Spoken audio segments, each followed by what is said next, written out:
Dear Sir, in compliance with your verbal request to give some details about the origin, etc., of my portrait of General U.S. Grant, I have the honor to say that the portrait was painted from life under the following circumstances. Upon inspection of my portraits of the late Charles Sumner, which I had painted for the legislature of Haiti, and on several other occasions, General Grant expressed his appreciation of my works in such flattering terms that I felt encouraged to request him to give me the necessary sittings for a portrait of himself.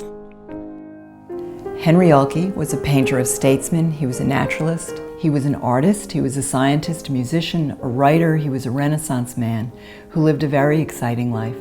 When Henry had moved in about 1860 to Washington, D.C., where he took up residence, at that point, he decided to combine his artistic abilities and his political aspirations.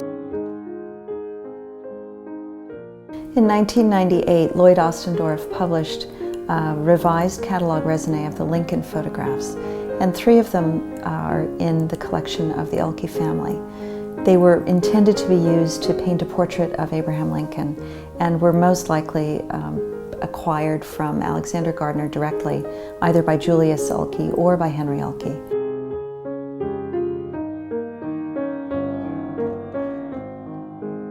The Lincoln photographs that we have kind of set the stage for how it is that Uhlke posed President Grant. We believe he cropped 2 of the 3 photographs because they included other elements that would have been distracting to him in painting a portrait of Lincoln in the style that he did, which were these very solo, face-on kinds of portraits. In about 1868, Henry Uhlke's wife Veronica insisted that he take a trip to Europe and go to Weimar, Germany, where he was able to study with very prominent teachers in the arts and to be part of an artist community.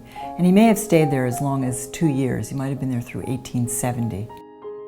When Uhlke went back to Germany to study a little bit and learn a little bit more about photography, he must have absorbed a lot more of the formal portrait traditions of European painting, because when he comes back, he begins to paint in a very different way. And there's a photographic, realist quality to these portraits that we just do not see in Uhlke's earlier paintings.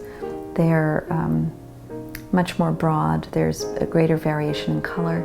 These portraits, strangely, although also quite beautifully, hew to the colors in the sepia tone photographs from which Uhlke was working.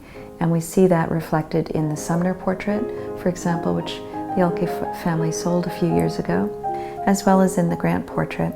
There is definitely a sepia tone to the facial representation that is extraordinary when you realize that he's also painting from life.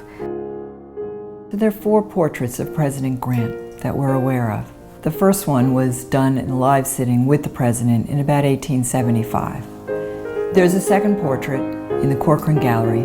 We know that a 3rd portrait was done specifically for the Grant family in California.